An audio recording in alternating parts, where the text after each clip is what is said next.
Benvinguts tots a les jornades de teologia del Bisbat d'Urgell, que sempre hi ha una llarguíssima tradició, que jo mateix vaig trobar i l'hem continuada, que sobretot a càrrec de les delegacions d'ensenyament i de catequesi, però després col·laborant-hi tot el Bisbat, tenen lloc a la Seu d'Urgell a finals d'agost. Sempre ho diem, som molt treballadors i cap a finals d'agost, en comptes d'encara fer vacances, nosaltres ja ens posem en una actitud de preparar el nou curs, una actitud reflexiva, una actitud positiva de trobar dels diversos temes que cada any hem anat fent, doncs, la nostra aportació, la nostra reflexió, la nostra conversió també i sobretot el creixement a un nivell intel·lectual, però també de comunió i de fraternitat. Aquest any, aquest element no hi pot ser. Com sempre, les jornades, ja ho sabeu, el director, el que les porta, a part que les delegacions hi col·laboren, doncs és el doctor Francesc Torralba i Rosselló, al qual li agraïm que un any més estigui amb nosaltres, col·laborant-hi i reflexionant-ho. Us volia dir una cosa que és pura veritat, que el tema d'aquest any no s'ha triat ara amb motiu de la pandèmia del Covid-19. No, aquest tema es va triar ja fa un any i vam buscar el ponent, els dos ponents, perquè sempre Torralba són temes que ell es prepara i després els hi dona la seva aportació, sempre molt bona, però ha estat anar a buscar aquest pare Camil, José Carlos Bermejo, que és un especialista precisament en acompanyament, especialment en l'acompanyament del dol, de les persones que tenen pèrdues, no només pèrdues de vida, sinó altres, com s'hi referirà, altres moments de la vida. Per tant, aquest tema d'aquest any, acompanyar, saber acompanyar i consolar, afrontar el dol, per dir-ho d'alguna manera, no és perquè hagi hagut la pandèmia i tinguem encara aquests moments tan difícils de pandèmia que ens han aconsellat al final no fer-ho presencial les jornades, sinó que eren pensades. Escolteu, ens convé, en pandèmia o sense pandèmia, però ens convé saber acompanyar, ens convé aprendre a consolar, a consolar-nos uns i altres, i sobretot hem de refer la nostra fermesa en l'esperança. El cristià i tot home i dona de bona voluntat, tot home està cridat, ho diu molt bé Gabriel Marcel, a ser un ésser d'esperança. L'ésser humà prepara el seu futur, el veu, i des d'aquest futur també viu el seu present, amb il·lusió, amb esperança. El sofriment, especialment la pandèmia que estem vivint, i el mateix padre José Carlos Bermejo, doncs ho va patir amb carn pròpia, aquestes dificultats. Per tant, li donem una gran benvinguda. Avui parlarà el padre Bermejo i demà el doctor Francesc Torralba. A tots dos un gran agraïment des del Bisbat d'Urgell i de tots aquells que, havent-vos apuntat a venir, a participar, a fer comunió, perquè també en aquest dia donem la missió als professors de religió, no podrà ser. Aquest any ho hem de viure d'una nova manera, però no vol dir que sigui menys intensa, menys valuosa, menys de comunió i menys fraterna. Al revés, obrim la fraternitat. Si aquí normalment hi assistim uns 100-120, i ja hi havia moltíssims apuntats a viure-la, esperem que amb aquestes noves possibilitats que ens dona la telemàtica, doncs molts més hi participin. Si no, en aquest precís moment en què ho estem emetent, doncs en altres moments en què a través del canal YouTube que la delegació del Bisbat, la delegació de comunicació, ho ha fet molt bé i treballa molt bé, doncs ho emetrà, com hem fet amb altres elements d'aquest estiu i anteriorment, doncs podrà ser encara més gran la fraternitat. Molts més podreu seguir-ho i podreu tirar enrere, si convé, i repassar i veure com el pare Bermejo ens donarà uns esquemes, doncs ho podreu encara, per dir-ho així, prendre punts o memoritzar una mica més el que ells ens diuen.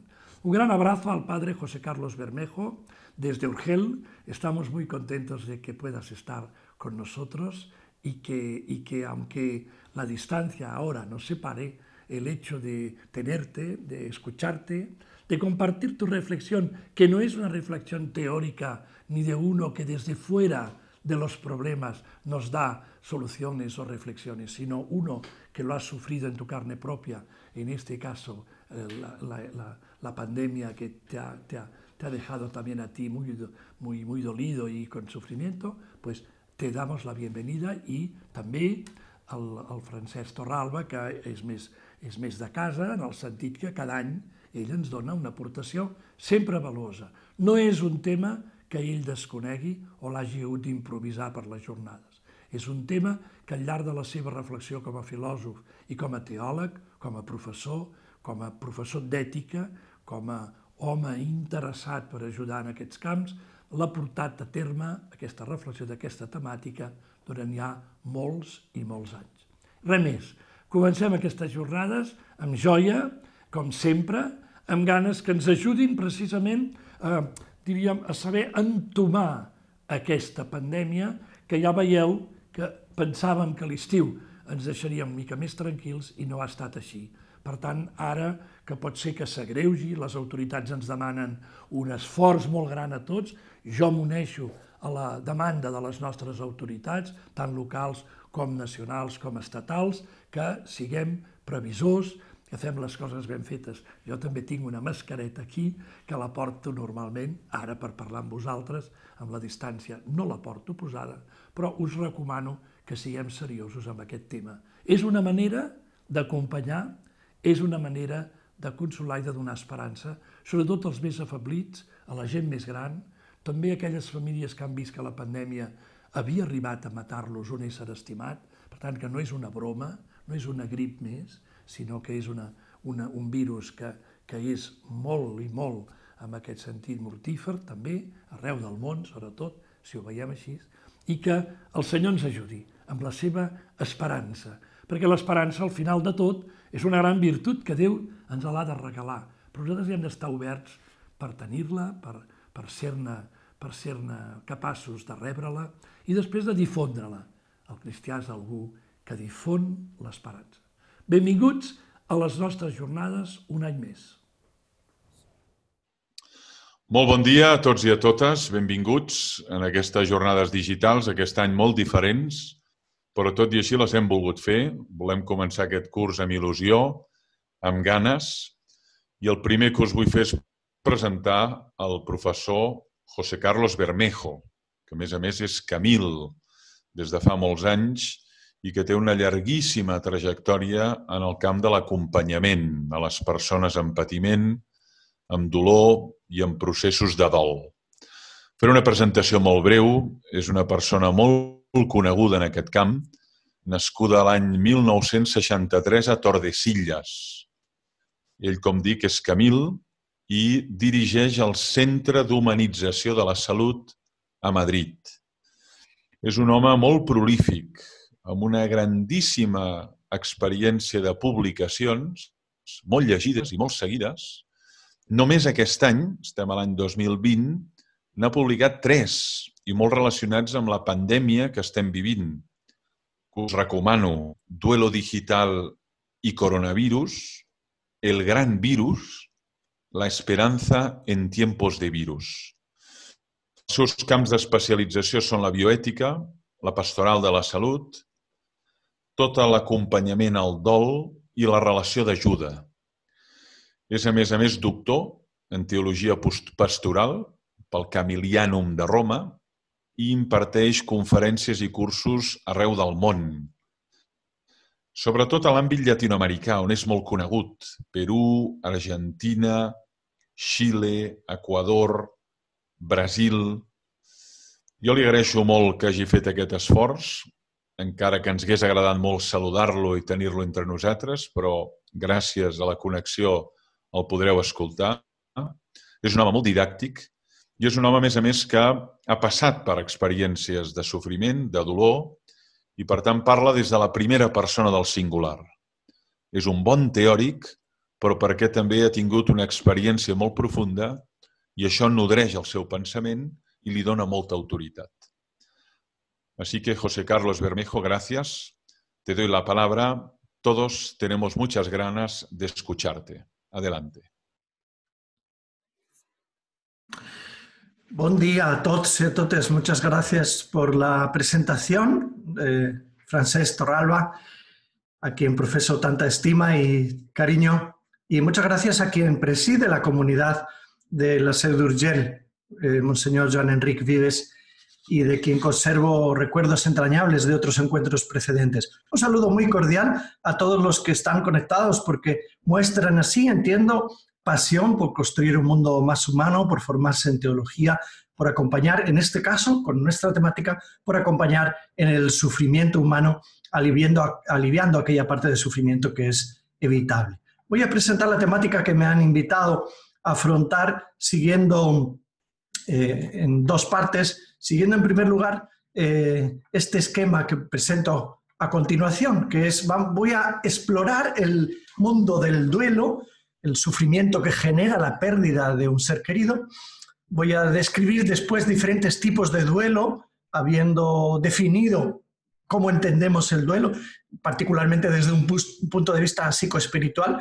Y según avancemos y saltemos a la segunda parte, pensaremos en qué hacer para acompañar desde el punto de vista psicológico, desde el punto de vista espiritual, desde el punto de vista pastoral, para acompañar a las personas a vivir un duelo más saludable, para prevenir duelos complicados y duelos eventualmente patológicos. Por último, nos preguntaremos también cómo ha interpretado la tradición el sufrimiento desde el punto de vista de la fe. Me amparo al inicio a esta provocación del autor de la carta a Pedro que dice: «Estad siempre dispuestos a dar razón de vuestra esperanza». Dios mío, estad siempre dispuestos a dar razón de vuestra esperanza. Qué difícil se me antoja, me parece a mí, dar razón con palabras, sin palabras, con ejemplos, con el testimonio de la propia vida, de nuestra esperanza, particularmente cuando el destinatario es una persona que tiene el corazón roto por haber perdido a un ser querido. Pues bien, quiero contextualizar también esta temática en el momento en el que nos encontramos, que es muy particular. Con ocasión de la pandemia nos ha afectado incluso a la modalidad con la que nos estamos viendo en este momento. Pues hay algunos desafíos que tienen que ver con el desarrollo de la tecnología, las posibilidades de la tecnología y también con el momento de pandemia que estamos viviendo. No sé si saben ustedes que hay más de 30 millones de personas que han fallecido biológicamente y que están vivos en la red. Muertos vivos.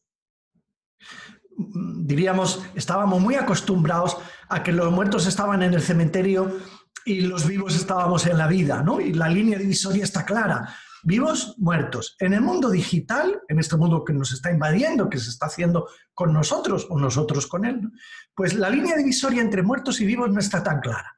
Hay ya muchos perfiles de personas, no solo que son eliminadas con ocasión de la muerte biológica y por lo tanto permanecen ahí en una especie de inmortalidad digital, sino que algunos supervivientes, habiéndose hecho con las contraseñas, o algunos que ya lo han programado cuando estaban en vida, siguen vivos en la red después de que biológicamente han terminado sus vidas. Seguro que han escuchado también hablar de estas posibilidades de construir cuentas in memoriam, una especie de velatorios electrónicos, digamos, lugares como el velatorio, como el tanatorio, lugares virtuales a los que ir para llevar una flor, para dejar un mensaje, para escribir en un libro, para mostrar solidaridad con los dolientes, con las personas que han perdido a un ser querido, pero todo digital, todo virtual. Son posibilidades que ya existían antes de la pandemia y que con ocasión de la pandemia pues se nos están imponiendo. O estas, digamos, o para muchas personas nada,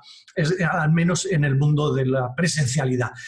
Más de uno de ustedes habrá escuchado también la posibilidad que empieza a haber en algunos sitios más, en el mundo rural seguramente menos, de escanear códigos QR en las lápidas, en los cementerios o en los columbarios con nuestro celular y acceder así a un link que por alguien ha sido preparado, normalmente los dolientes, las personas en duelo, y vivir algo así como la experiencia que nos relata el Evangelio en relación a la muerte del amigo de Jesús, Lázaro. Lázaro, sal fuera. Escaneamos el link en la sepultura, en la lápida, y accedemos con nuestro celular a un vídeo, a una colección de fotos, a un audio que nos devuelve vivo al difunto que tenemos dentro, ¿verdad? Posibilidades que se están multiplicando. Si han tenido posibilidad de ver una serie de Black Mirror de un canal privado, Netflix, que se titula Ahora mismo vuelvo, y cuya trama consiste en que en una pareja donde él ha dejado mucho rastro digital y muere súbitamente. No lo estropeo si la quieren ver porque digo pocas cosas y es del principio de la secuencia, ¿no? Fallece él, se queda ella viva y enseguida le dice su amiga, también dado que ella está embarazada y va a ser mamá sin el padre, ¿no? Le dice, si quieres puedes escribir por correo electrónico a la persona que ha fallecido y te responderá un constructo a partir del rastro digital que tendrá un perfil semejante a la persona, idéntico a la persona que perdiste. Cae en la tentación y efectivamente esta persona en duelo empieza a comunicarse a través del correo electrónico con esa pseudo pareja que ha sido construida y que pronto tendrá la tentación de tenerla también de manera tangible en su casa y así se lo ofrecerán, y que se abren numerosos problemas para hablar del duelo de manera actualizada en los tiempos que corren y especialmente en estos momentos de pandemia. La televisión coreana no hace mucho tiempo nos presentó un episodio en el que se invitaba a una joven mamá que había perdido a su niña a tener un encuentro con la niña resucitada, digamos. Un encuentro que habría de ser en una experiencia de visión tridimensional y también táctil, porque con esos guantes, como ven en la imagen, pues la mamá podría ver, oír, relacionarse, interactuar, tocar y tener la sensación de presencialidad de la niña que había fallecido. Un mundo de ofertas que responden en el fondo a ese anhelo de reencuentro que nos ha habitado a lo largo de toda la historia de la humanidad. Empiezan también a abundar las costumbres que en el pasado estaban reservadas a la pintura y a las personas nobles, pues que hacíamos cuadros, menos esculturas de las personas con el ser querido apenas había fallecido. Hoy se están haciendo selfies de los últimos momentos a personas que arriesgan o que se suicidan y dejan así la última imagen. O bien selfies de personas en duelo donde se ve también a la persona, al cadáver del fallecido. O bien hay voluntarios, en España hay voluntarios que ofrecen a las familias fotografiarse con el bebé apenas fallecido. El bebé apenas fallecido, Dios mío, cuántas posibilidades. O bien el feto apenas salido del vientre de la mamá para que los papás puedan tener un recuerdo del hijo o hija con el que visualmente tuvieron un encuentro muy breve en el tiempo.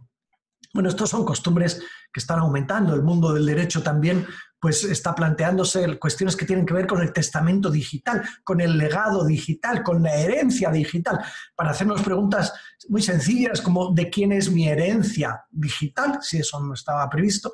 Y en qué medida los que estamos vivos hemos de pensar y planificar nuestro post-mortem digital, dado que algunos de nosotros pues, tenemos abundancia de información en el mundo de las redes y en nuestras páginas web. Algunas empresas también ofrecen posibilidades de planificación del post-mortem.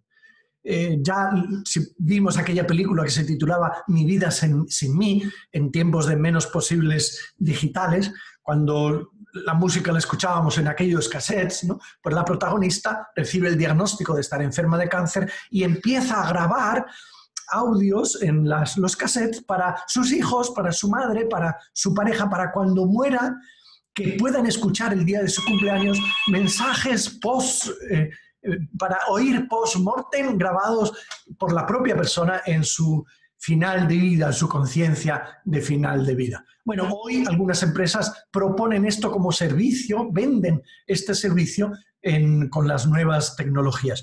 Estos y algunos otros aspectos que tienen que ver con las posibilidades del mundo digital, yo lo he expresado en este reciente libro, Duelo Digital y Coronavirus, que escribí también durante mi propia afectación, porque estuve enfermo, ingresado y a la medida de lo posible pude dedicarme a escribir y también pensé en estas que pueden ser algunas claves que determinen cómo vamos a vivir algunos aspectos del duelo en estos meses y en el futuro cada vez más.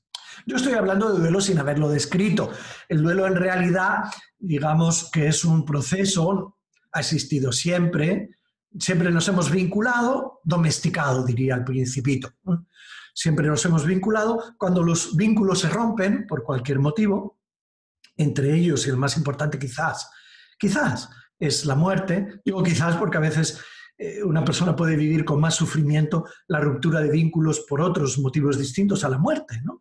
Como puede ser la separación cuando no es querida o planificada, ¿no? O parece que no es conveniente. Bueno, el duelo es ese proceso que experimentamos los seres humanos de adaptación cuando se rompe algún vínculo significativo que habíamos construido. Aquí estábamos pensando en el duelo por ruptura de vínculos con personas, por lo tanto, duelo por muerte de personas. Es cierto que hablar de duelo nos tendría que llevar a pensar en duelo por rupturas de lugares donde vivimos, por ejemplo.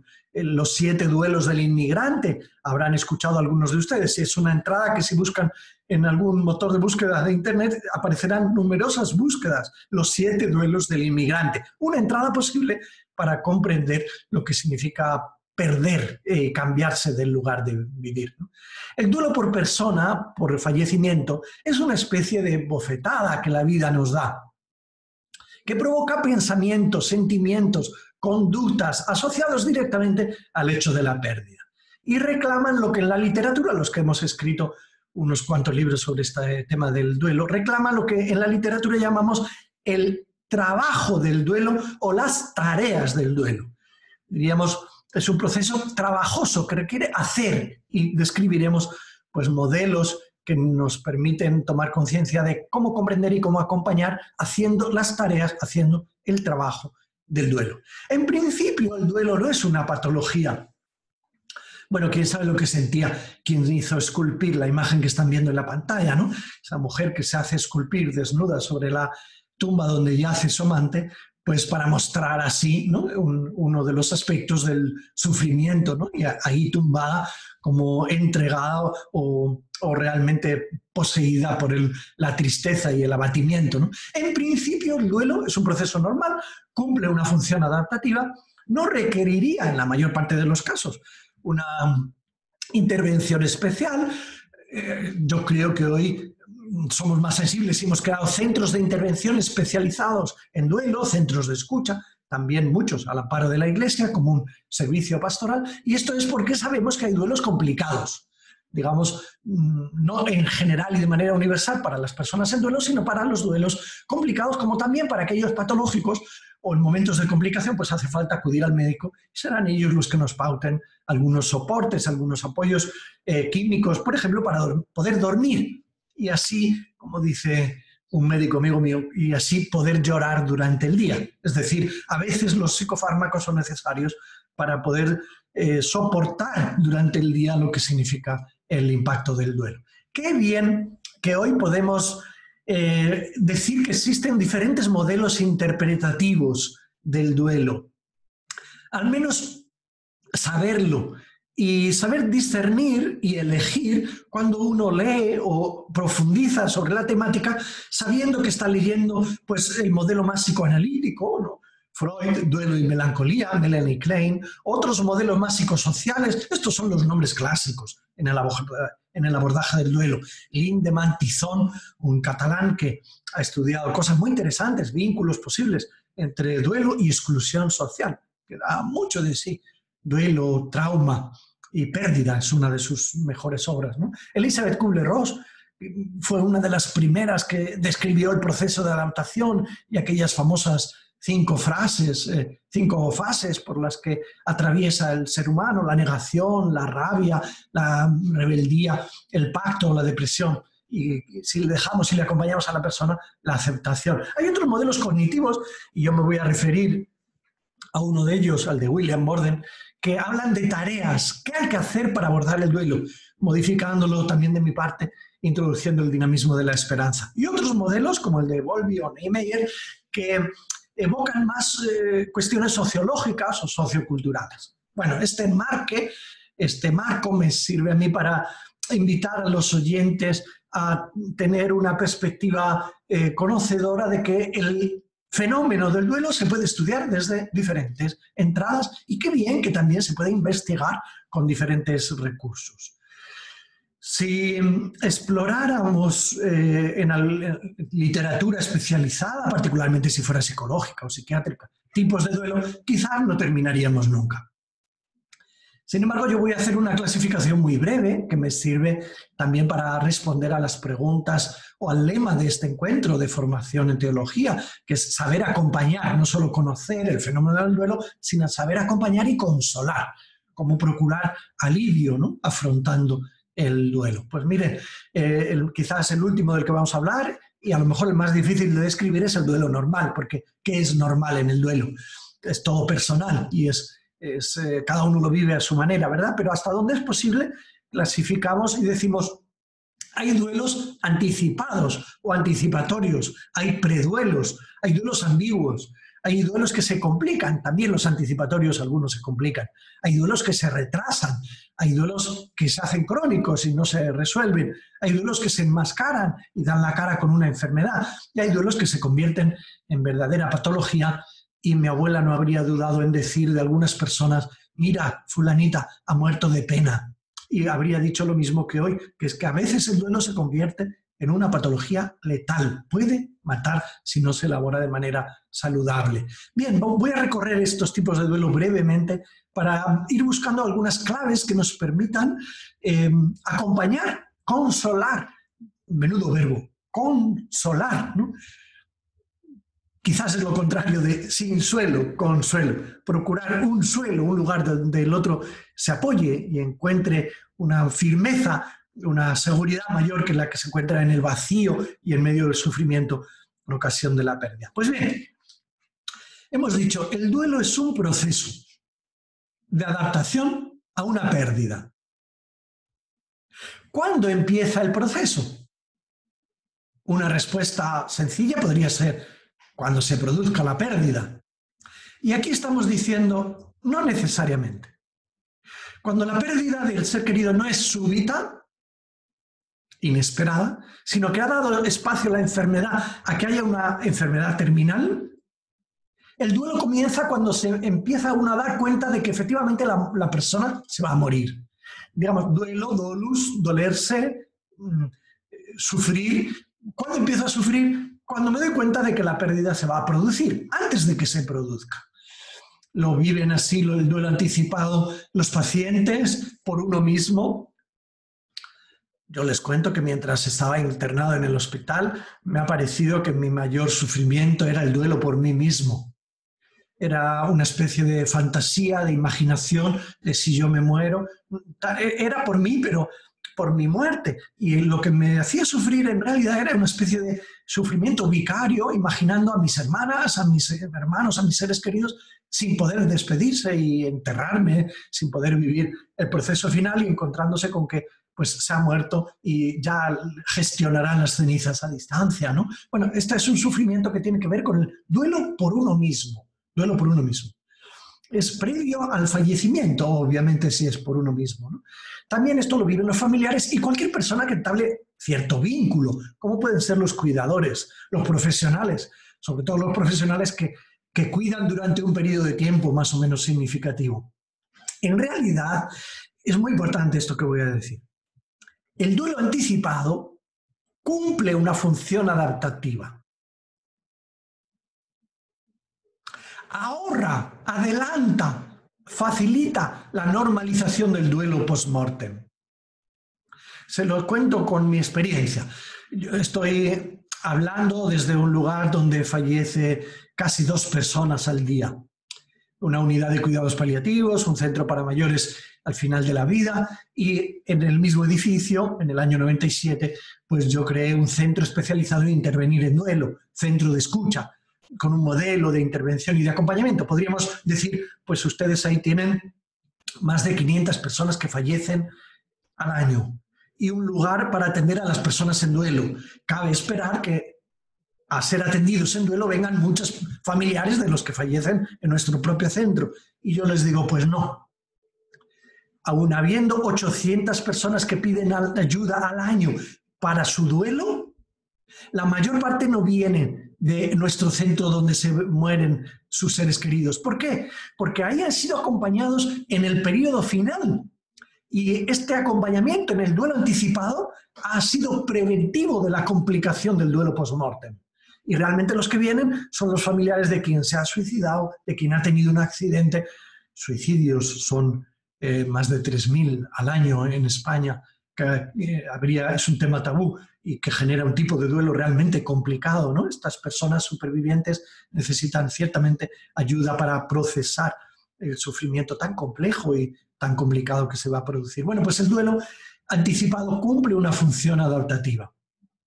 Los agentes de pastoral, los profesionales del acompañamiento, de la psicología, de la salud, del trabajo social, tienen que saber que a veces los que acompañan al enfermo terminal, si les dejamos, si les damos confianza, nos van a contar: estoy pensando cuando se muera mi padre, si llevarle al pueblo, si incinerarle. Estos pensamientos contados mientras están perdiendo a un ser querido, hay que acogerlos con sagrado respeto. También a veces los sentimientos. Me siento culpable porque le tenía que haber llevado al médico antes. Hay que acoger este tipo de pensamientos y sentimientos, porque de lo contrario, si le decimos a la persona no pienses en eso todavía, le reforzaremos un sufrimiento añadido que vendrá del sentimiento de culpa, que es el sentimiento más difícil de elaborar en el tiempo del duelo, el sentimiento de culpa. En este duelo anticipado hay situaciones que son ambiguas y hay literatura específica sobre duelo ambiguo. Hace pocos días salía un artículo también en una revista científica de gerontología que se refería justamente a este tipo de duelo ambiguo de los familiares de las personas que tienen Alzheimer. Sí, quizás las hemos normalizado mucho. Tiene Alzheimer, ahí está su hijo, su hija, pues eso le duele, le visita y hace lo que puede, pero su padre, su madre ya no se entera. Atención. El ser querido, el padre, la madre, la pareja, normalmente, a veces el abuelo, ¿no? Está vivo físicamente, pero a nivel psicológico ya está ausente. A nivel afectivo, en muy buena medida, ya no está, ya no es quien era, ya no sabe que soy su hija, por ejemplo, ¿no? La ambigüedad que experimenta en la persona es muy grande. Incluso algunas, si les dejamos y les damos confianza, nos dirán: a ver si se muere ya, porque eso es lo que pienso, y me avergüenzo, y me siento culpable al decirlo. ¿Qué ambigüedad? Está vivo, está muerto, ya le he perdido, le tengo todavía presencia física, ausencia psicológica. Lo contrario de cuando experimentamos separaciones en la pareja, por ejemplo. Bueno, hay veces que esta ambigüedad es más grande todavía. Hay personas, me ha tocado encontrar, porque he trabajado también en países donde hay muchos secuestros, por ejemplo, con la Embajada de Estados Unidos en Colombia, pues ahí me recuerdo una mujer que me decía: secuestraron a mi marido hace 11 años y no sé si está vivo o muerto. Y mi niña tenía solo 2, ahora tiene 13, cuando secuestraron a papá.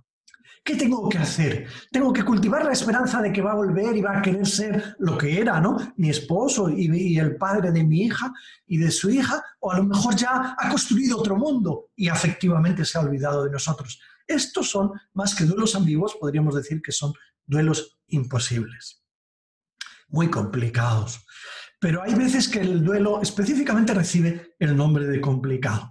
Unos pocos minutos más para describir algunos tipos de duelos complicados, algunas formas que adquiere el duelo complicado. Parte del duelo ambiguo, en el sentido que lo acabo de explicar, también es complicado. Hay un tipo de duelo complicado que es retardado. Retardado, quiere decir, se produce la muerte, la persona viva continúa su vida, parece que no le pasa nada, no reacciona como cabría esperar, por ejemplo, con tristeza, llanto, con abajamiento de la energía, de diferente naturaleza la energía, y tiempo después, semanas o quizás meses, la persona nos aparece con los síntomas. Qué pena que algunos dirán: mira, fulanito que no lloró cuando murió su padre, su mujer, y ahora se deprime. En lugar de decir: mira, necesita ahora que le acompañemos porque parece que está expresando sentimientos intensos y antes, pues, quién sabe por qué no los estaba experimentando o no los estaba transmitiendo. Bueno, esta forma de duelo retardado es un reclamo y un desafío también para el acompañamiento pastoral. A veces es más frecuente en personas que durante los procesos de final y fallecimiento han dedicado más energía a lo que hay que hacer. En un núcleo familiar puede haber una persona que se dedica con la funeraria a hablar, a gestionar, a decir qué hay que hacer con los niños, y con la atención tan fija en estas tareas, no se ha centrado en escuchar al corazón. Y llega un momento en que el corazón dice, ¿qué era tu padre? ¿Qué era tu mujer? Y el corazón reacciona. Bueno, puede ser que en estas personas encontramos un duelo retardado porque estuvieron, digamos, muy ocupadas durante los procesos de pérdida. Hay otro tipo de duelos, como ven, que es duelos crónicos. Hay personas que pierden a su ser querido y diríamos como que no entierran al ser querido. Lo llevan debajo del brazo, dicho metafóricamente. Recuerdo una mujer cuando yo compraba golosinas en mi infancia que parecía como si el día anterior le hubieran arrancado a su familia, ¿no? Yo pude saber, tan solo recuerdo, yo tan solo tenía 14 años, yo pude saber que aquella mujer había perdido a su hijo, pero 14 años antes. ¿Y cómo estaba? Claro que no tenemos un manual para decir a los demás cómo tienen que estar después de 14 años, pero si nos hubieran dicho su hijo falleció la semana pasada, habríamos dicho, pues ya lo veo, ¿no? en la presencia. Bueno, pues efectivamente hay personas que no consiguen invertir energías en el presente porque están totalmente centradas en el pasado. También esto es un desafío para el acompañamiento.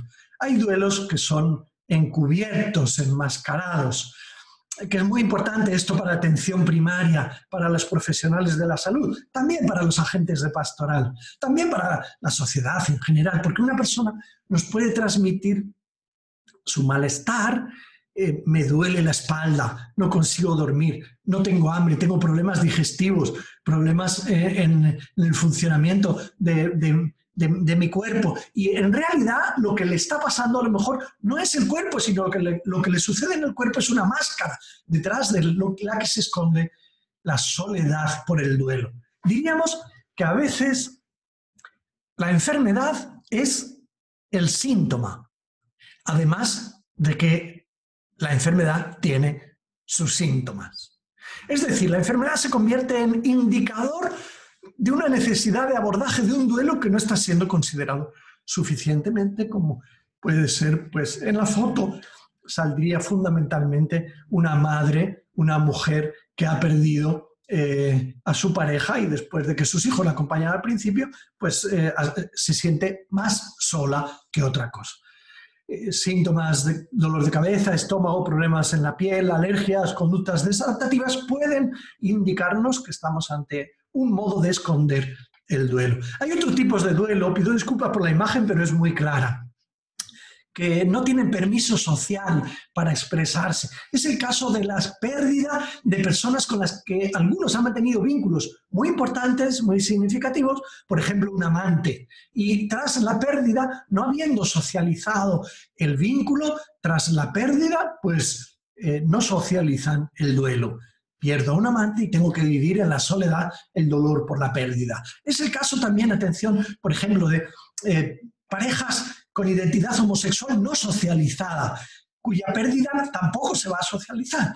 O hay otro tipo de situaciones como pudiera ser lo que le pasa a quien pierde a una secretaria, a un secretario, que era, diríamos, a lo mejor no era su amigo, pero en el desarrollo de la cotidianidad era muy importante para el funcionamiento. Y la pérdida puede suponer un verdadero crack en la persona del doliente, ¿no? Y quizás socialmente no se reconoce la intensidad y la envergadura de este tipo de duelos.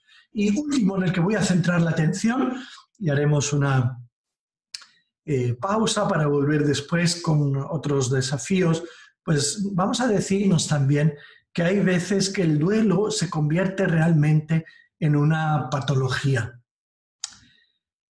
El duelo es un proceso de adaptación. ¿Puede ser una enfermedad? Bueno, efectivamente a veces es tan grave que puede matar a una persona. Y podemos encontrar indicadores, como puede ser que la persona tiene reacciones muy defensivas, muy intensas, identificaciones muy fuertes. Recuerdo cuando murió el novio de mi sobrina. A los pocos días me llamaron porque este joven había empezado a utilizar la moto de su hermano, a sentarse en silla en la cocina de su hermano, a dormir en la cama de su hermano, a vestirse con la ropa de su hermano, a coger la moto de su hermano, todo de su hermano. Esto era un anuncio de que este duelo, si no se intervenía, se podía convertir en una patología fruto de una despersonalización. Le preguntamos, ¿por qué haces esto? Y con toda naturalidad dijo, lo hago para evitar que mi madre vea la ausencia. Está bien, comprensible, pero como continúe esta conducta, aquí se va a abrir un proceso ciertamente que para ti se va a convertir en una enfermedad.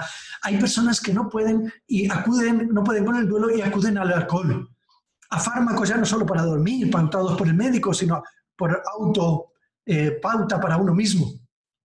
Hay personas que acuden no solo a la droga, sino que también acuden a la prostitución. Y tengo pendiente esta investigación porque estoy firmemente convencido de que hay un vínculo entre duelo y prostitución. Quizás entre soledad y falta de salud para expresar y posibles para expresar las energías libidinosas y la situación de duelo. Y es posible que algunas situaciones de exclusión social justamente tengan que ver también con la experiencia del dolor, del sufrimiento. Pues bien, hemos descrito en esta sesión, hemos descrito algunas características de hoy, y del mañana, del duelo, hemos descrito qué es el duelo y hemos abierto un abanico de tipos de duelo, a la vez que ir tirando de algunas claves para la comprensión y el acompañamiento de las personas que sufren porque se ha roto el vínculo significativo que habían creado con su ser querido. En un segundo encuentro tenemos la posibilidad de respondernos algunas preguntas, como cómo acompañar y cómo vivir sanamente el duelo para que no se complique ni se convierta en una patología, y cómo es el dinamismo de la esperanza y cómo leer el sufrimiento desde el punto de vista de la fe. Muchas gracias por la atención en esta primera sesión. Muchas gracias, José Carlos, por esta presentación tan amable, tan clara, con tantos ejemplos. La verdad es que has hecho gala de tu didactismo y también nos ha ayudado a comprender mejor las diferentes formas de duelo, incluso el duelo patológico, y esto nos va a ayudar mucho en esta etapa tan difícil que tendremos que acompañar a muchas personas en situación de duelo y que están sufriendo la ausencia de algún ser amado. Muchas gracias, José Carlos, por tu esfuerzo. Estamos dispuestos a escuchar tu nueva presentación, tu nueva ponencia. Adelante, tienes la palabra. Un saludo muy cariñoso a los participantes en esta jornada de Teología 2020 de la Seu d'Urgell, con el título Saber acompañar y consolar, afrontar el duelo, y un saludo renuevo, mi saludo cariñoso a Monseñor Joan Vives y al doctor Francesc Torralba. Y voy a proceder a presentar la segunda parte de esta intervención sobre el duelo, cómo acompañar, cómo comprender el fenómeno de la pérdida de un ser querido. En la primera parte tuvimos la oportunidad de presentar algunas características del duelo en los tiempos presentes y describimos también tipos de duelo y describimos algunos modelos interpretativos para abordar la complejidad del fenómeno del duelo. Vamos ahora a permitirnos la oportunidad de describir los trabajos, las tareas que la persona que ha perdido a un ser querido debe hacer para vivir sanamente esta experiencia. Vamos a responder a la pregunta: ¿a qué tengo yo que acompañar a quien ha perdido a un ser querido? Y por último nos vamos a dejar interpelar también desde la fe cristiana, cómo se compagina este misterio del sufrimiento con la presencia de Dios, la famosa pregunta: ¿por qué Dios permite el sufrimiento? El modelo de William Borden describe 4 tareas para responder a esta pregunta de cómo se aborda sanamente el duelo. 1, aceptar la realidad de la pérdida. Se dice muy fácil, realmente en la experiencia es más complejo. 2, dar expresión a los sentimientos que la persona experimenta, cualesquiera que estos sean. 3, adaptarse al ambiente en el que el difunto ya no está. 4, invertir energía emotiva en nuevas relaciones. 4 tareas del modelo de William Borden a las que yo me permito añadir esta quinta, que es cultivar el dinamismo de la esperanza que nos acompaña a lo largo de toda la historia de la humanidad. Hablo de cada una de ellas brevemente. ¿Qué queremos decir cuando hablamos de aceptar la realidad de la muerte? Miren ustedes, el ser humano utiliza mecanismos de defensa, tiende también a negar. Por ejemplo, hacemos experiencias alucinatorias o pseudoalucinatorias.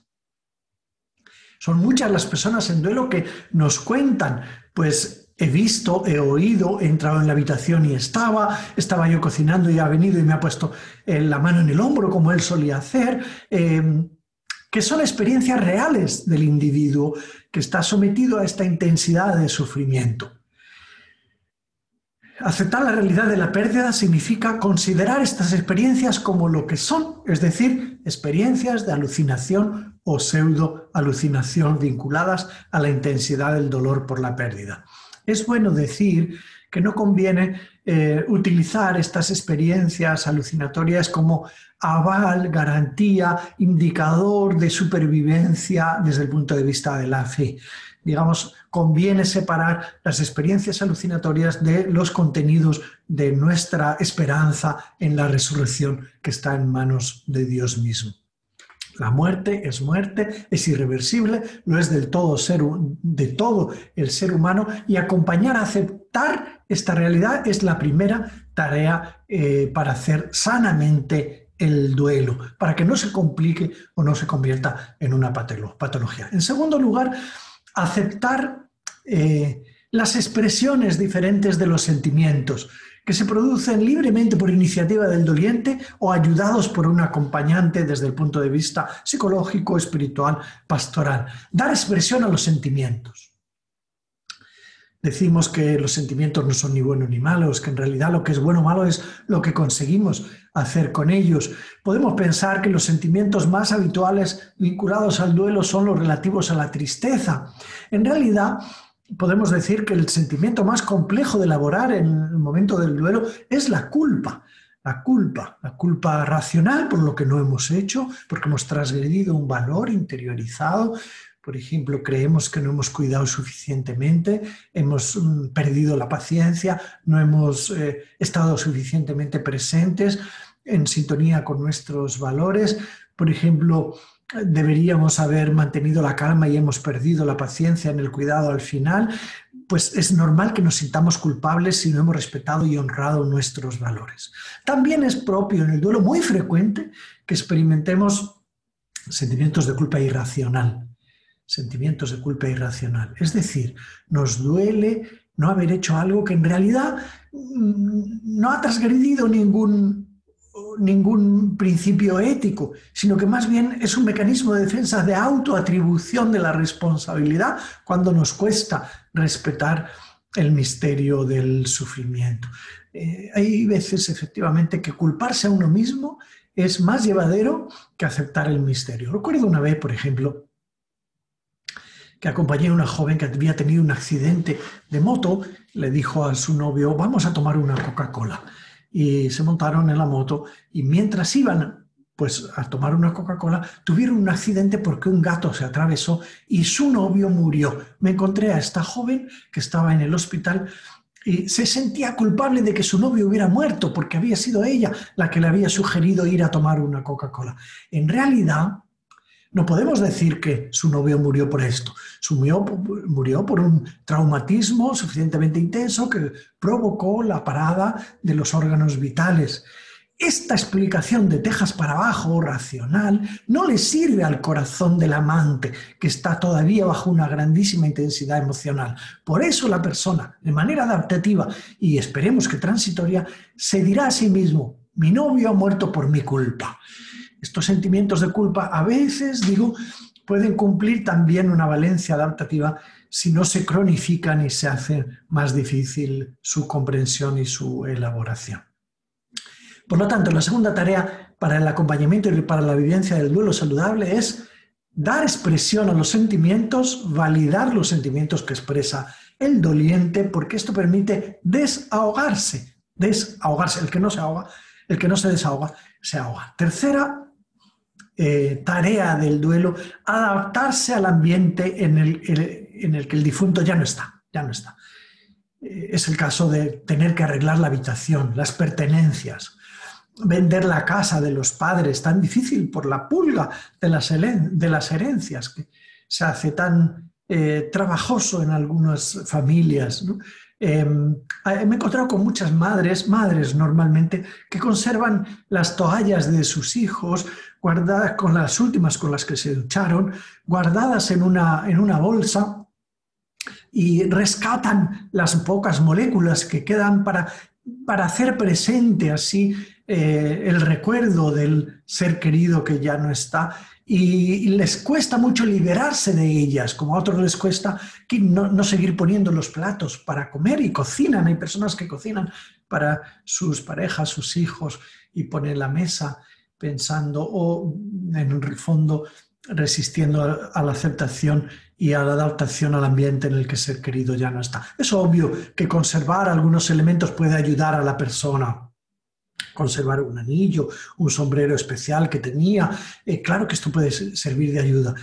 Ahora, conservar en altar, en santuario, conservar como si un santuario se tratase su habitación o su casa, suele aumentar las dificultades para hacer el proceso del duelo. En cuarto lugar, primero, aceptar. Segundo, dar expresión a los sentimientos. Tercero, adaptarse al ambiente en el que el difunto ya no está. En cuarto lugar, invertir energía emotiva en nuevas relaciones,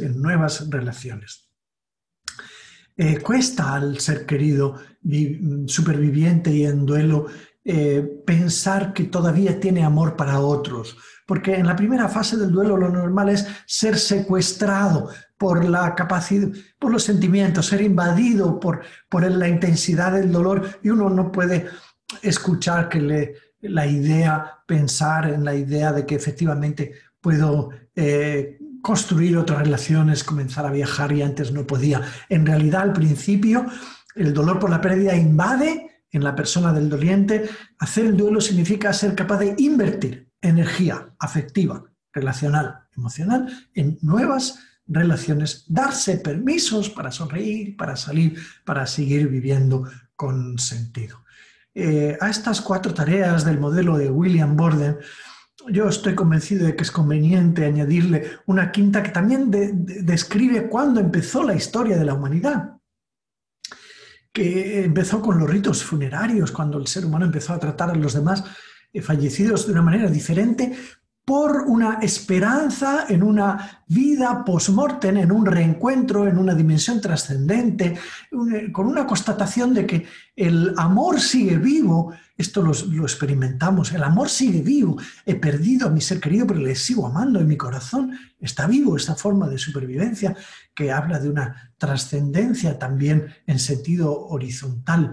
La confianza en que Dios va a ser todo en todos. Este es el contenido de nuestra esperanza. El dinamismo de buscar dónde apoyarnos, dónde confiar, forman parte de lo que significa cultivar la esperanza, además de entregarse definitivamente en Dios como Padre y presente y futuro de nuestra vida y de nuestro post-mortem. Hoy tenemos más difícil el hablar del contenido de la esperanza porque hemos desechado en buena medida las palabras clásicas con las que hablábamos de los novísimos, ¿no?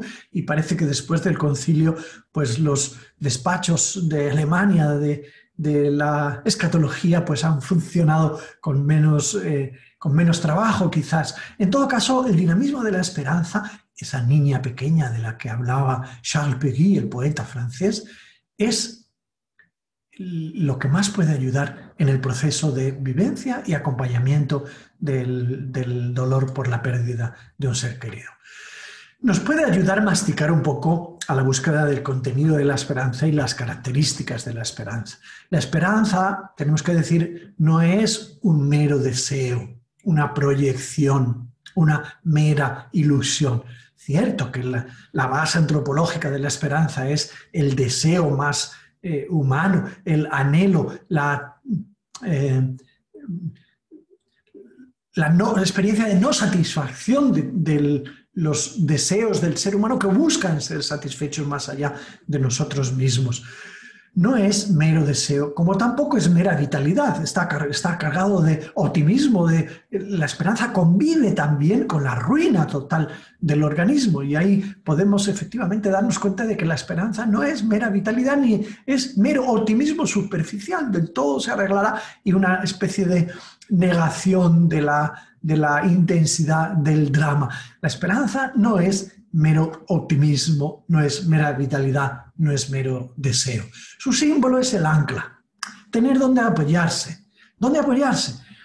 En el fondo, si alguno se preguntara en esta reflexión que estamos haciendo, ¿cómo ser testigo de la esperanza? ¿Cómo transmitir esperanza? Podríamos responder diciendo, vamos a provocar que el otro pueda apoyarse, que se pueda apoyar en mi hombro, en mi palabra, en mi escucha, en mi presencia, en mi mirada compasiva, que no esté solo, abandonado, sino que yo sea sacramento de esperanza, porque en mí puede apoyarse la persona que sufre. ¿Cómo son los apellidos de la esperanza? Bueno, San Pablo nos ayuda. Si tenemos poco tematizado el contenido de la esperanza, podríamos decir es que tiene apellidos. Vamos a tematizar, a nombrar los apellidos. Quizás el más importante es la confianza. Cuando enfermé por coronavirus, escribí el libro La esperanza en tiempo de coronavirus. Y pude decirme a mí mismo, hospitalizado con una infección pulmonar bilateral, neumonía bilateral, pude decirme a mí mismo, confío. Necesitaba confiar para vivir el dinamismo de la esperanza. Era un duelo por mí mismo, era una amenaza de que yo pudiera morir. ¿Cuál era mi esperanza? Mi esperanza fue cambiando nombres. Esperanza en curarme, esperanza en que si enfermaba, no enfermarme en primer lugar, en que si me enfermaba me curaría, en que en todo caso me aliviarían el sufrimiento, en que en todo caso estaba en los brazos de Dios. Los apellidos, los significados de la esperanza van cambiando, porque el ser humano es capaz de significar los contenidos de la esperanza. Y su base es la confianza. Confío. Como uno que sube en un avión confía en el piloto. Como uno que sube en un tren confía en el maquinista. Como uno que se va a un restaurante confía en que la comida del cocinero está bien preparada. Como uno que se entrega en un quirófano al cirujano confía que el cirujano va a buscar su bien. Así es la esperanza. Como uno que va a la estación de tren a esperar a alguien, confía en que va a llegar. Y si no llega todavía, la persona se abandona.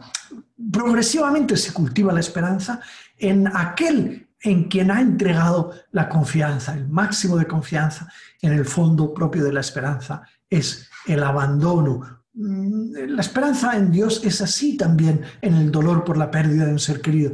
Llega un momento en que todos los esfuerzos nos muestran que el ser querido no puede volver y lo más que podemos hacer es confiar no solo en los demás que nos ayudan a hacer el trabajo del duelo, sino entregarnos en Dios, fuente de toda esperanza. Otro apellido de la esperanza es la paciencia.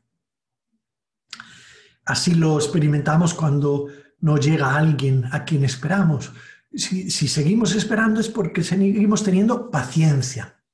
No solo confianza o abandono, sino paciencia. Lain Entralgo, médico, humanista, filósofo, decía: la paciencia expresaría en forma de conducta la conexión entre futuro, lo que deseo, y presente. ¿Qué conexión tienen? Mi paciencia. No solo mi paciencia, sino en el fondo mi hipomoné, es decir, mi constancia, mi perseverancia, mi fidelidad en ese dinamismo confiado y en esa entrega y abandono en aquel en que por último deposito la capacidad de satisfacer los anhelos más profundos, de reencuentro, de sentido, de que triunfe el amor, como ya en efecto hago experiencia de que el amor triunfa en tantos momentos de nuestra vida. Hace falta coraje para tener esperanza, hace falta coraje, hace falta prudencia para no entregarse a cualquier anuncio. No piénsese en el riesgo de los medium, que nos hacen promesas de que en el más allá los muertos nos quieren transmitir mensajes. Los supervivientes de suicidio a veces se entregan con mucha facilidad y quizás también imprudencia a que me transmitan mensajes pensando pues, que están en un lugar y pueden en cualquier lengua comunicarse con el medium. Vivir la esperanza requiere el coraje de abandonarse en Dios cuando no tenemos suficientes respuestas también desde el punto de vista de la razón. Podríamos decir, por tanto, que la esperanza no solo tiene nombre, sino que tiene apellidos. Y la capacidad de cultivar la esperanza en el duelo viene dada en cierta medida por la capacidad de poner apellidos al dinamismo de la esperanza en medio del dolor concreto del doliente y ayudar a nombrar los apellidos de la esperanza en el proceso de elaboración del duelo. Como es tan difícil hablar de la esperanza, de los contenidos de la esperanza, los seres humanos afortunadamente tenemos ritos fúnebres, ritos que, como sabemos, hay ritos de iniciación, de transición, profanos, sagrados. Los seres humanos tenemos también ritos fúnebres. Con los ritos simbolizamos también el contenido de nuestra esperanza en el duelo. Dice el estudioso de los ritos, Luis Vicente Tomás, que el hombre se define también como un animal que practica ritos funerarios, ¿no? Porque el rito existe para dar sentido, para poner un símbolo, para decir simbólicamente, comunitariamente, los ritos fúnebres son sobre todo comunitarios, decir, la comunidad se pronuncia y dice, estamos en duelo, hemos perdido, pero nos tenemos unos a otros y honramos la memoria del ser querido.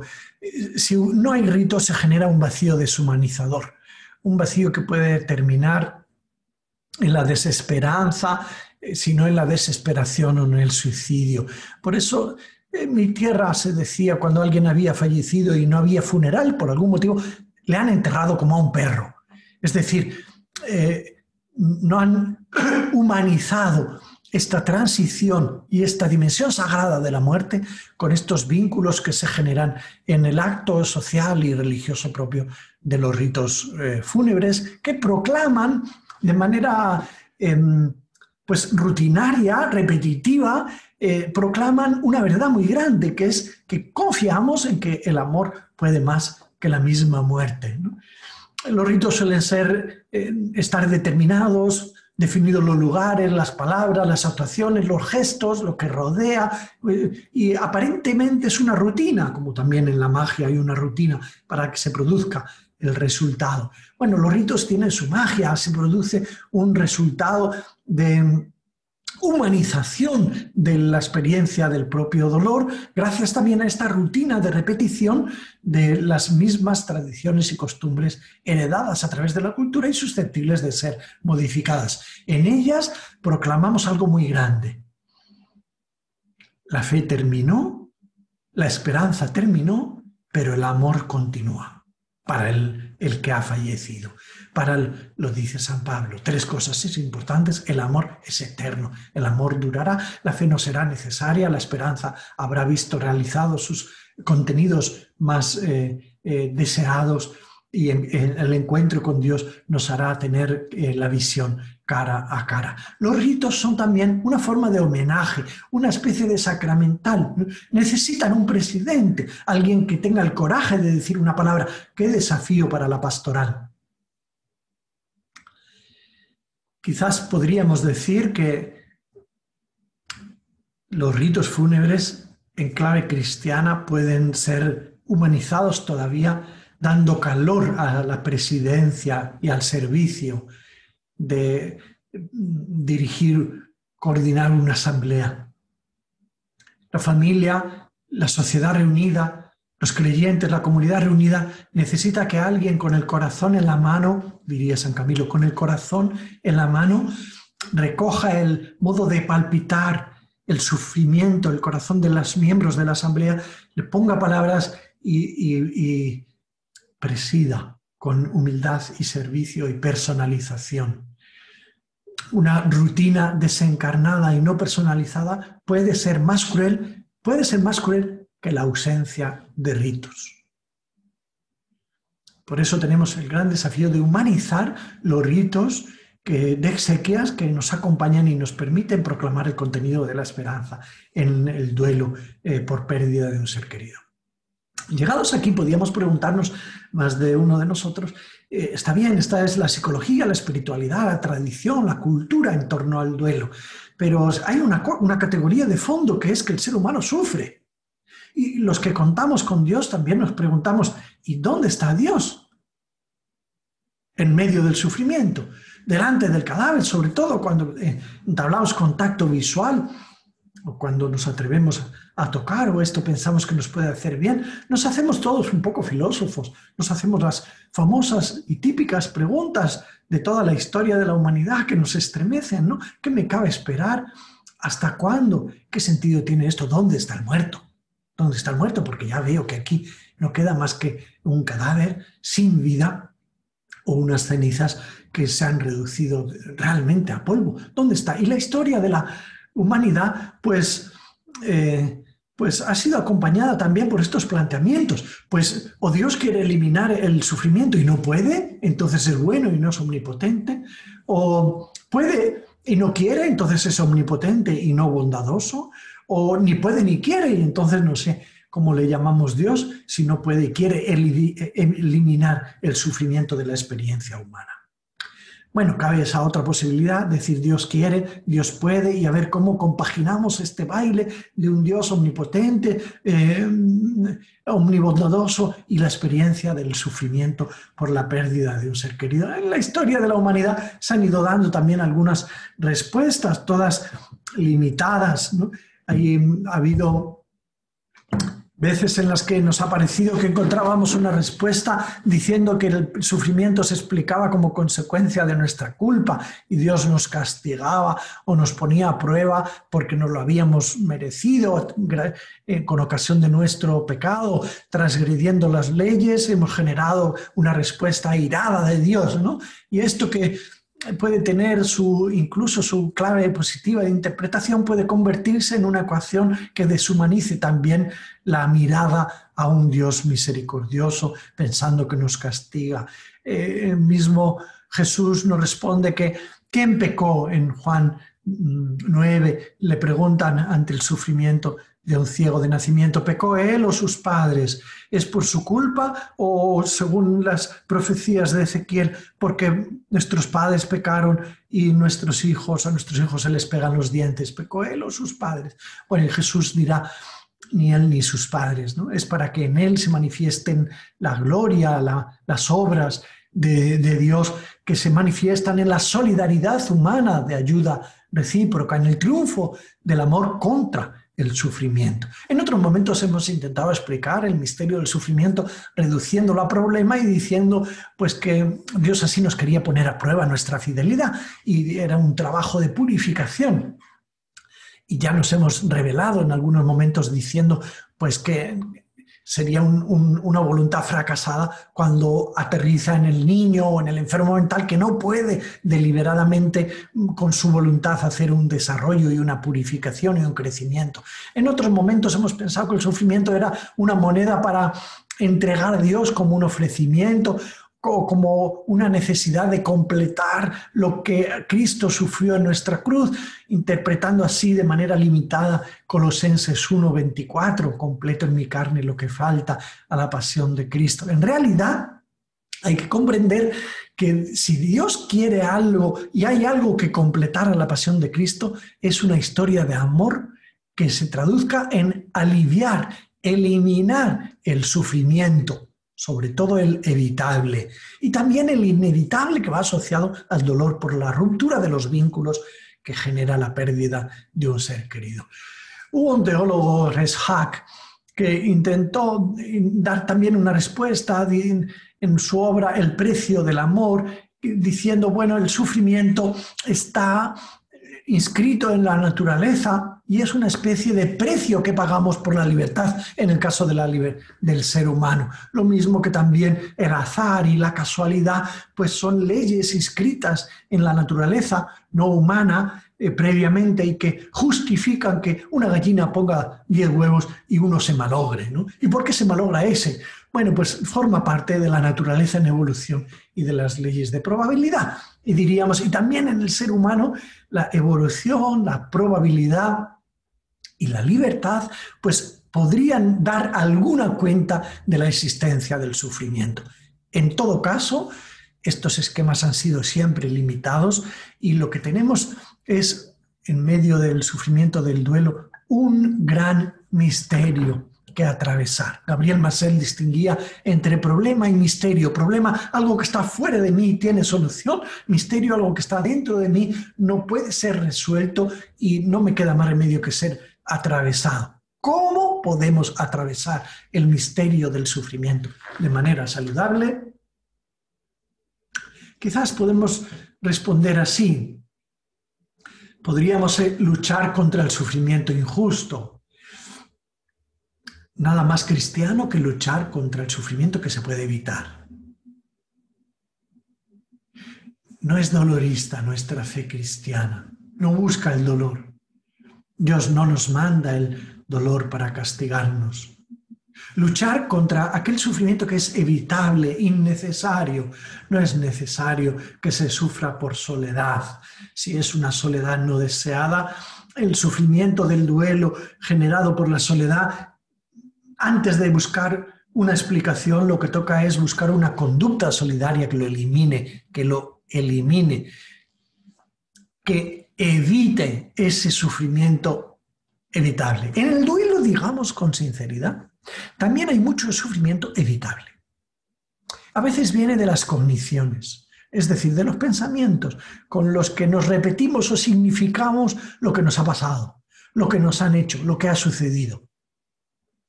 Y una parte de estos pensamientos puede ser aliviado por una gestión saludable de estos mismos pensamientos, a veces con ayuda de los demás que nos acompañan a significar de manera benéfica, beneficiosa para nuestro corazón y nuestra mente el drama de la pérdida.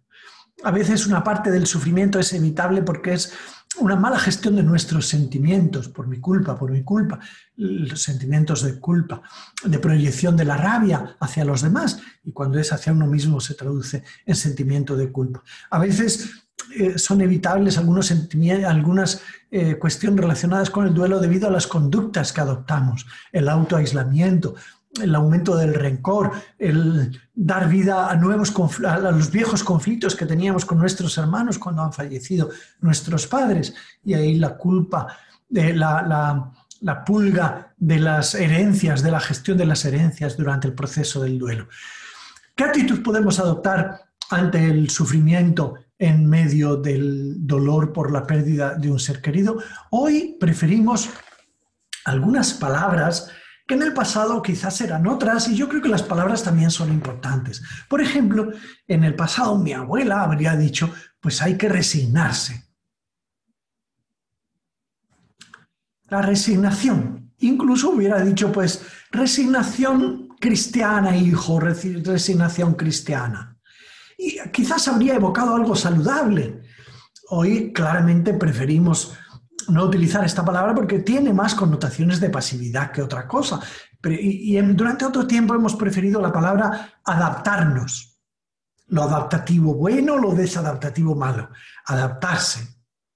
Resignación, adaptación. En otros momentos, quizás animados por Kubler-Ross y otros autores y otras sensibilidades, hemos dicho aceptación. Yo mismo he descrito esta palabra como tareas del duelo saludable según el modelo de William Morden. Resignación, adaptación, aceptación. Hoy preferimos, como vemos en la última línea de la diapositiva, hablar de integración, quizás a la sombra de Jung, Carl Jung, de nuevas sensibilidades. Integrar la parte de la vulnerabilidad, de la limitación, del sufrimiento inevitable, como quizás oportunidad, y ahora viene una nueva palabra, resiliente. Cultivar los dinamismos resilientes para ver si conseguimos crecer con ocasión de la pérdida, del sufrimiento, del duelo. Resignación, adaptación, aceptación, integración, resiliencia. Algunos autores están empezando a usar para describir el ideal del abordaje del duelo la palabra reinventarse, reinventarse.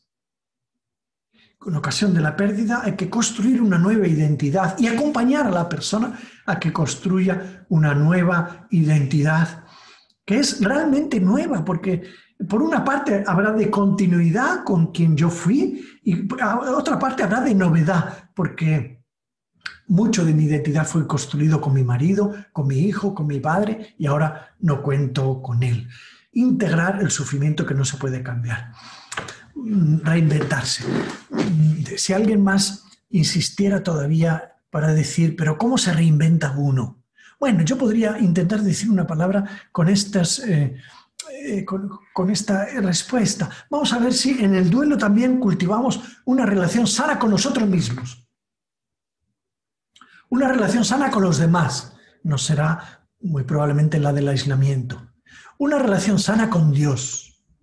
Qué bien que podamos celebrar en clave de fe el misterio pascual, el triunfo del amor sobre la muerte. Qué bien. Y esto lo hagamos en clave de fe. Bien, relación sana con uno mismo. Mucho a veces del sufrimiento del duelo tiene que ver con la erosión de la autoestima. Piénsese, por ejemplo, que en algunas mujeres se produce también una menopausa adelantada y esto puede en algunas personas pensar, pues mi propia identidad queda arrugada, soy menos de lo que fui. Algunos elementos pueden contribuir a esto. Somos desafiados a vivir en clave de relación sana con nosotros mismos, en lo que Viktor Frankl, padre de la logoterapia, diría en clave de valores de actitud, no solo en valores de relación o en valores de producción, sino en valores de pasividad, ¿no? Me dejo querer, me sigo queriendo a pesar de no tener ese vínculo al que tanta importancia le he dado, le sigo dando, pero ahora no lo puedo vivir en los mismos términos y coordenadas de antes de su muerte.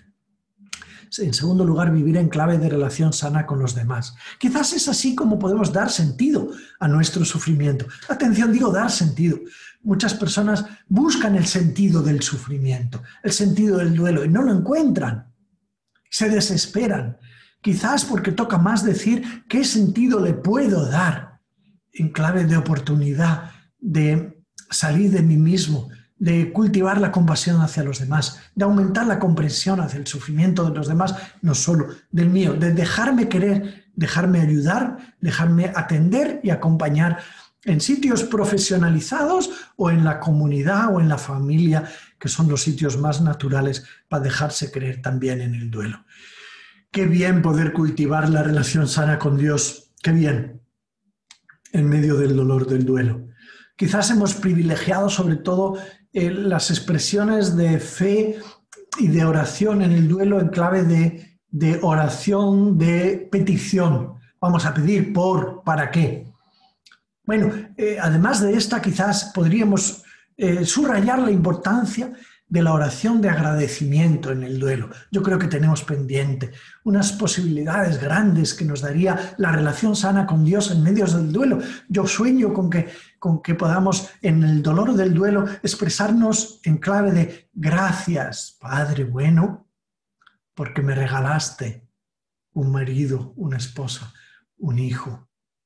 Ahora no lo tengo y mi corazón sufre. Gracias por lo que tuve. Gracias porque construimos un vínculo.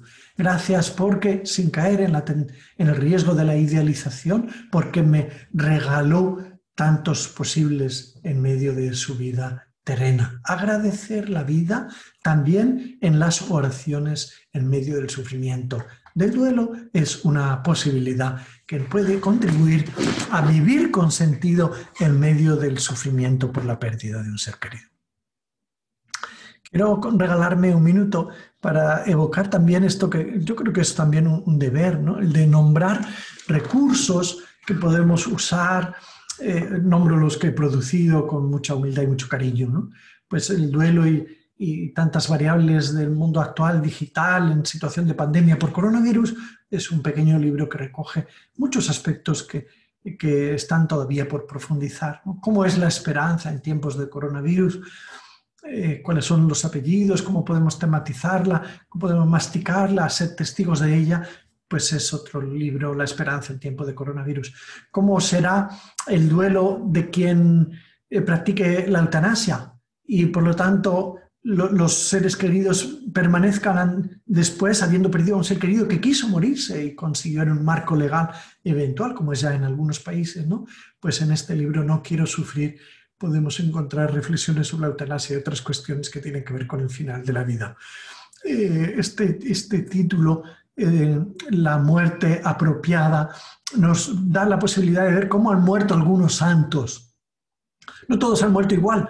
Parecería que San Ignacio, San Camilo, San Francisco, todos murieron rodeados de seres queridos. En realidad cada uno ha muerto como ha podido, San Juan de la Cruz, Santa Teresa. Y quizás es bueno pues, tener acceso a un poco de información sobre la muerte de los santos y también algunas categorías que son complejas, experiencias al final, que hay de la experiencia de la luz, del túnel, de la muerte empática, de eso que dicen algunos que pues mi padre empezó a llamar a su padre que ya había fallecido cuando en realidad pues estaba en el final de sus días. Estas experiencias en el lecho de muerte son las que podemos decir prudentemente algo, pues quedan recogidas en ese libro. Algunas oraciones para el duelo, orar en el duelo son libros que nos pueden ayudar. Las 5 pulgas del duelo, las herencias, el mundo virtual, la sexualidad, el dinero, la culpa, son pulgas,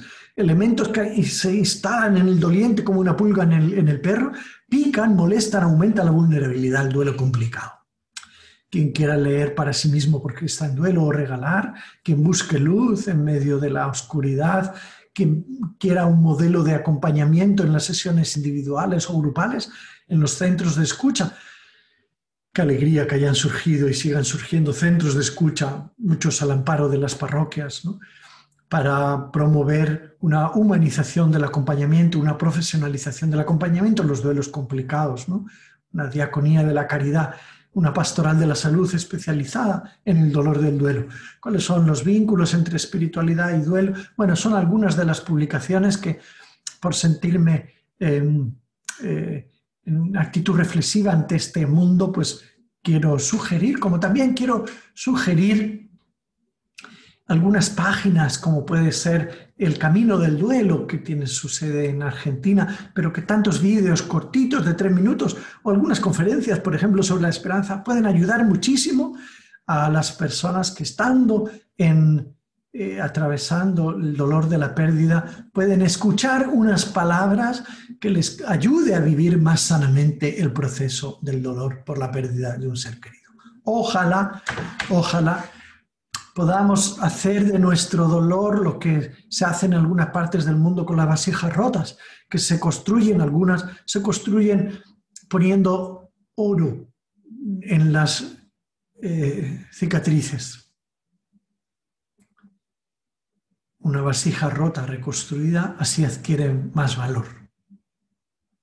Un corazón roto, reconstruido con el vínculo de la solidaridad, de la gestión de la buena relación con uno mismo, con los demás y con Dios, puede tener más valor todavía que antes de atravesar el trauma de la pérdida. Este es un gran desafío que podemos experimentar humanizando el acompañamiento a las personas que han perdido a un ser querido, humanizando el duelo. Pues bien, yo les agradezco mucho, sinceramente, por la pasión que cultivan ante el tema del duelo, ante la formación, ante el sufrimiento.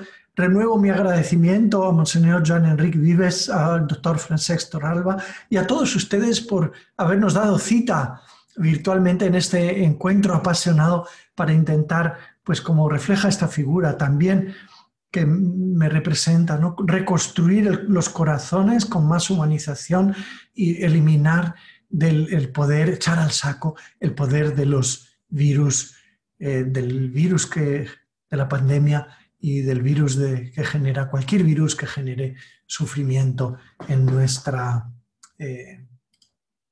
historia, en nuestra vida personal y en nuestra vida comunitaria. Qué bien que podemos humanizar el duelo también con reflexiones, también con dinamismos que potencian la esperanza y que ayudan a zurcir los rotos que se producen en el corazón cuando perdemos a un ser querido. Gracias, muchas gracias por estar presentes en este encuentro del Obispado de Seu d'Urgell. Un abrazo con mucho cariño. Doncs gràcies, professor Bermejo, per la teva presentació tan amable, tan clara, tan plena d'exemples, tan completa i tan plena d'experiència. La veritat és que encara que no hem tingut la sort de tenir-te aquí a la Seu, que esperem tenir-t'hi en una altra ocasió, ens has pogut transmetre tots els teus coneixements, que per altra banda tots els que ens heu seguit per e-mail i ens heu seguit a través de la xarxa, els trobareu en llibres que ha escrit, articles, que són llibres curts, molt fàcils de llegir, molt pedagògics, us animo a adquirir-los per ajudar persones que pateixen situacions de sofriment, de malaltia i de dol. Gràcies pel teu esforç, José Carlos Bermejo. Fins a la propera. Gràcies, Padre José Carlos Bermejo, i gràcies, Francesc Torralba, per aquesta jornada que ha estat molt rica, molt enriquidora, molt densa també, però molt pedagògica, com ara deies. Us esperem demà, que tindrem la segona part d'aquestes jornades amb el professor Francesc Torralba Rosselló, que ens parlarà d'aquests elements més de la vulnerabilitat humana, les formes i expressions, com també aquest tenir cura de l'altre i, sobretot, la teologia del sofriment. Fins demà, adéu-siau.